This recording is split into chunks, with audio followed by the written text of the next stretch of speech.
ദൈവത്തിൻ്റെ വിലയേറിയ നാമം എന്നും എന്നേക്കും വാഴ്ത്തപ്പെടുമാറാകട്ടെ. വീണ്ടും വരുന്നവനായ കർത്താവായ യേശു ക്രിസ്തുവിൻ്റെ നിസ്തുല്യ നാമത്തിലുള്ളതായ സ്നേഹവന്ദനം എല്ലാവർക്കും അറിയിച്ചു കൊള്ളുകയാണ്.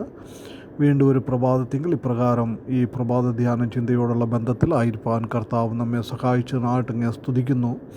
ഈ ദിവസങ്ങളിൽ നാം ഉൽപ്പത്തി പുസ്തകം 49 അധ്യായമാണ് ചിന്തിച്ചുകൊണ്ട് ഇരിക്കുന്നത്. അതിൽ യാക്കോബ് തൻ്റെ ഓരോരോ മക്കളെയും വിളിച്ച് അവരോട് പറയുന്ന കാര്യങ്ങൾ, അവരെ അനുഗ്രഹിക്കുന്ന കാര്യങ്ങൾ, അവർക്കുള്ള നിർദ്ദേശങ്ങൾ, ഇതൊക്കെ നമുക്ക് ഈ അധ്യായത്തിൽ കാണുവാനായിട്ട് സാധിക്കും. അതിൻ്റെ 18 വാക്യം വരെ നാം കഴിഞ്ഞ ദിവസം ചിന്തിക്കുകയുണ്ടായി.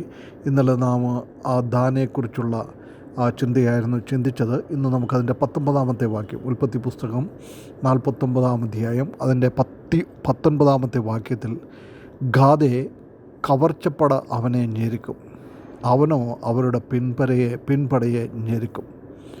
നമുക്കറിയാം, ഗാദ് ലേഹയുടെ ദാസിയായിരിക്കുന്ന ശില്പയിൽ നിന്ന് ഉണ്ടായ മകനാണ്. ഈ ദിവസങ്ങളിൽ നാം കാണുന്നത് തൻ്റെ ദാസിമാരിൽ നിന്ന്, ബിൽഹയിൽ നിന്നും ശില്പയിൽ നിന്നും ഉണ്ടാകുന്ന മക്കളുടെ വിവരങ്ങളാണ് ഈ ഭാഗങ്ങളിൽ നമുക്ക് കാണുവാനായിട്ട് സാധിക്കുന്നത്. 16 മുതൽ 21 വരെയുള്ള വാക്യങ്ങളിൽ ഗാദിൻ്റെ ജനനം നമുക്ക് 30 അധ്യായം 11 വാക്യത്തിൽ കാണുവാനായിട്ട് സാധിക്കും. യാക്കോബിൻ്റെ 7ാമത്തെ മകനായിട്ട് ജനിച്ചവനാണ്. എന്നാൽ ഇവിടെ പറയുമ്പോൾ ഓർഡറിന് അല്പ വ്യത്യാസം അങ്ങോട്ടും ഇങ്ങോട്ടും വരുത്തി 8ാമതാണ് ഗാദിനെ പറ്റി പറയുന്നത്. അതുപോലെ തന്നെ സംഖ്യാപുസ്തകത്തിൽ ഇവരുടെ എണ്ണങ്ങളൊക്കെ എടുക്കുന്നതായ സമയത്ത് ഗാദിനെ നമുക്ക് 3ാമത്തെ ഗോത്രമായിട്ട് അവിടെ കാണുവാനായിട്ട് സാധിക്കും. ഈ ഗാദും ദാനെ പോലെ ജഡത്തിൽ നിന്ന് ജനിച്ച ഒരു മകനാണ്. ദൈവത്തിൻ്റെ വാഗ്ദത്ത സന്തതിയായിട്ട് നമുക്ക് കാണുവാനായിട്ട് സാധിക്കുകയില്ല. ലേഖ തൻ്റെ ദാസിയായിരിക്കുന്ന ശില്പയെ തൻ്റെ ഭർത്താവിന് ഭാര്യയായിട്ട് കൊടുക്കുന്നു. അവളുടെ മനസ്സിലുണ്ടായിരുന്നത് റാഹേലുമായിട്ടുള്ളതായ വലിയ ഒരു അസൂയയാണ്. റാഹേലിനുണ്ടാകുന്ന കുഞ്ഞുങ്ങളെക്കാട്ടിൽ കൂടുതൽ കുഞ്ഞുങ്ങൾ ഉണ്ടാക്കണം, അതായിരുന്നു അവളുടെ വലിയ ആഗ്രഹം എന്ന് പറയുന്നത്. ഈ ഗാദിനെ പറ്റി നാം കാണുന്നത് മറ്റുള്ള സഹോദരങ്ങൾ ചെയ്തതുപോലെ ജോസഫിനെ വിൽക്കുന്നതിലും അവൻ കൂട്ടാളിയായിട്ട് നിന്നത് നമുക്ക് കാണുവാനായിട്ട് സാധിക്കും.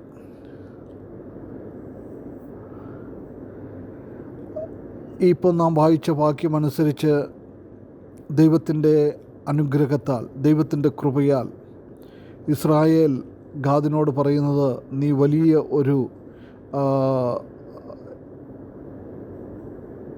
യോദ്ധാവായിട്ട് വരും.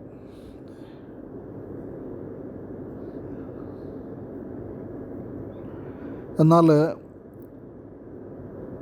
ഈ ഗാദ് തെറ്റായ ബന്ധങ്ങളിലും ഒക്കെ പോയി അവൻ്റെ നടപ്പിൽ അവൻ പതറിപ്പോയത് നാം കാണുന്നുണ്ട്.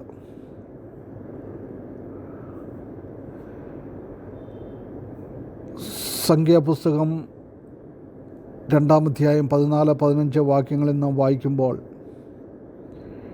ഈ ഗാദ് അവരുടെ പാപം മുഖാന്തരമായിട്ട് റൂബേനിയ ഗോത്രത്തോട് യോജിച്ച് നിൽക്കുന്ന അവസ്ഥ, ഗാദ് സ്വയമായിട്ട് നിൽക്കുവാൻ കഴിവില്ലാതെ പോയ അവസ്ഥ. ഈ ഒരു ഗോത്രത്തെപ്പറ്റി നാം നോക്കുമ്പോൾ ആ മരുഭൂമി യാത്രയിൽ എണ്ണം കുറഞ്ഞുപോയ ഒരു ഗോത്രമാണ് ഇത്. യാത്ര ആരംഭിച്ചപ്പോൾ 45,650 പേര് ഉണ്ടായിരുന്നു.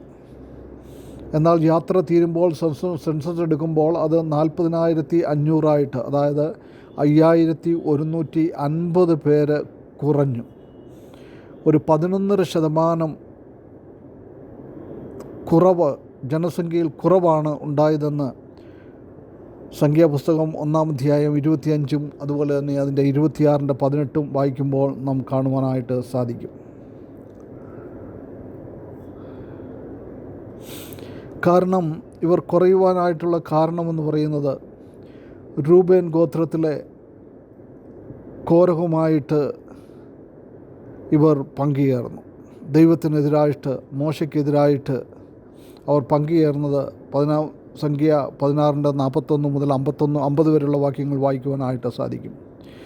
അതുപോലെ തന്നെ മെരീബ വെള്ളത്തിലെങ്കിൽ സംഖ്യാപുസ്തകം 22:2 മുതൽ 5 വരെയുള്ള വാക്യങ്ങൾ നാം വായിക്കുമ്പോൾ അവിടെയും അവർ ഈ ദാൻ അവരോടുകൂടെ ചേരുന്നത് കാണുവാനായിട്ട് സാധിക്കും.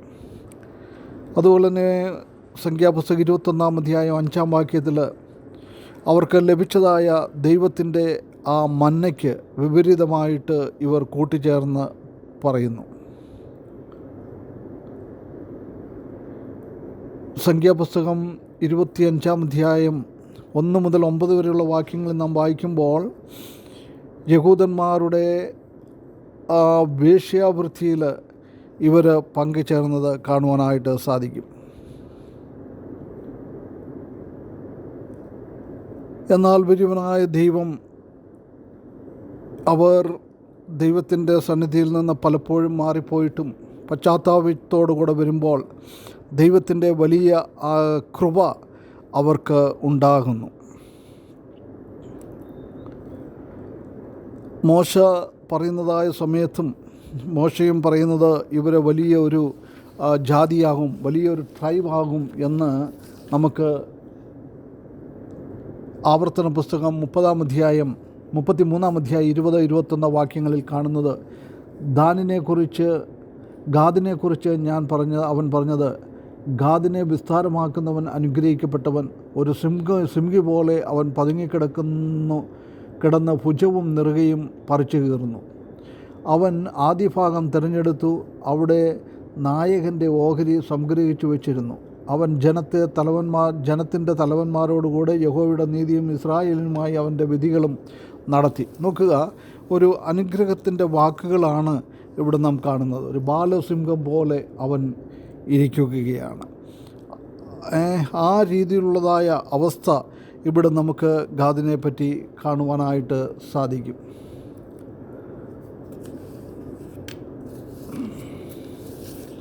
അതിനുശേഷം നാം വീണ്ടും മുൻപോട്ട് പോകുമ്പോൾ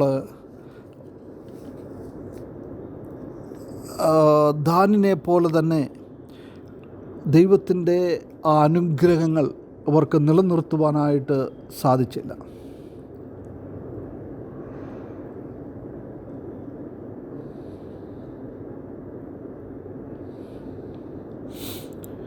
ഈ ഗോത്രം ജോർദാൻ്റെ മറുവശത്ത് അവർക്ക് അനേകം കന്നുകാലികളൊക്കെ ഉണ്ടായിരുന്നത് കൊണ്ട് ആ സ്ഥലം അവരെ തിരഞ്ഞെടുത്തു. ആ അമോര്യ രാജാവായ സീഹോനോടും ഓഗിനോടും പടവെട്ടി തിരഞ്ഞെടുത്തതായ സ്ഥലം അവരുടെ കന്നുകാലികൾക്ക് മതിയായതാണ് എന്ന് പറഞ്ഞ് അവർ ആ സ്ഥലം എടുക്കുന്നത് നമുക്ക് കാണുവാനായിട്ട് സാധിക്കും.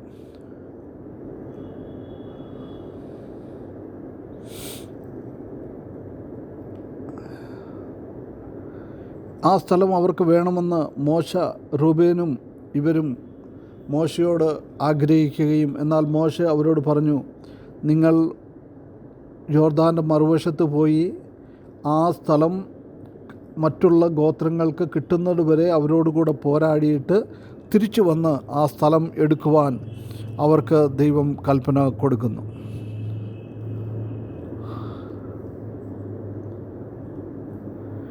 ഈ ബാബിലോണിയ അടിമത്തത്തിൽ നിന്ന് അവർ തിരിച്ചു വരുമ്പോൾ ഗാദിന് യാതൊരു രീതിയിലുള്ളതായ സ്ഥലവും ലഭിച്ചതായിട്ട് നമുക്ക് കാണുവാനായിട്ട് സാധിക്കുകയില്ല.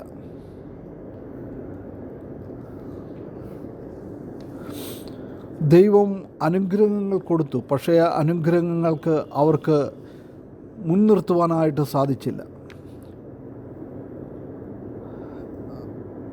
1 ദിനവൃത്താന്തം 12 വാക്യത്തിൽ നാം കാണുന്നത്, ഇവർ ഗാദ്യതയിൽ പടനായകന്മാരായിരുന്നു. അവരിൽ ചെറിയവൻ 100 പേർക്കും വലിയവൻ 1000 പേർക്കും മതിയായവൻ. നോക്കുക, ആ രീതിയിലും അവർ വളരെ ഉയർന്ന അവസ്ഥയിലേക്ക് പോയി. പടനായകന്മാർ ഉണ്ടായിരുന്നു. എന്നാൽ യെരമ്യാവിൻ്റെ പുസ്തകം 49 അധ്യായം 1 കാണുന്നത്, പിന്നെ മൽക്കോം ഗാദിനെ കൈവശമാക്കി അവൻ്റെ ജനം അതിലെ പട്ടണങ്ങളിൽ പാർക്കുന്നത് എന്ത്? ശത്രുക്കൾ അവരെ കൈയടക്കി. എന്നാൽ ഏറ്റവും ഒടുവിൽ അവർക്ക് അതിഭയങ്കരമായിരിക്കുന്ന വിജയം ലഭിച്ചതായിട്ട് ഇവിടെ നമുക്ക് കാണുവാനായിട്ട് സാധിക്കും. അവർ വലിയ ഒരു സൈന്യമായിട്ട് തീരുന്നത് നമുക്ക് കാണുവാനായിട്ട് സാധിക്കും. അവരുടെ പിൻപടയെ ഞെരുക്കും. നോക്കുക, ശത്രുക്കൾ അവരെ ഞെരുക്കിയെങ്കിലും അവർ തിരിച്ച് അവരെ ഞെരുക്കുന്ന അനുഭവം. ആരംഭ സമയത്ത് അവർക്ക് പരാജയമുണ്ടായി എങ്കിലും അവസാനം വലിയൊരു വിജയത്തിലേക്കാണ് അവരെ കൊണ്ടുപോയത് എന്ന് നമുക്ക് കാണുവാനായിട്ട് സാധിക്കും.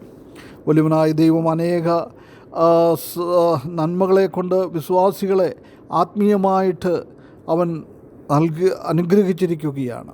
എന്നാൽ നാം ഈ ഗാദിനെ പോലെ നമ്മുടെ സ്വന്തം ആവശ്യത്തിന് വേണ്ടിയാണോ അതൊക്കെ ഉപയോഗിക്കുന്നത്, അതോ ദൈവനാമ മഹത്വത്തിന് വേണ്ടിയാണോ ഉപയോഗിക്കുന്നത് എന്നുള്ളത് നാം ഒന്ന് ശ്രദ്ധിക്കണം. അപ്പോൾ ദൈവസന്നിധിയിൽ നമുക്ക് ആ ദൈവം തരുന്ന അനുഗ്രഹങ്ങളെ അത് പിൻപിടിച്ചുകൊണ്ട് അതിനെ വെച്ചു പുലർത്തിക്കൊണ്ട് നല്ല ഒരു ക്രിസ്തീയ ജീവിതം നയിപ്പാൻ ഈ വാക്കുകൾ മുഖാന്തരം വലിയവനായ ദൈവം നമ്മെ സഹായിക്കട്ടെ. അവൻ്റെ വിലയേറിയ നാമം എന്നും എന്നേക്കും വാഴ്ത്തപ്പെടുമാറാകട്ടെ.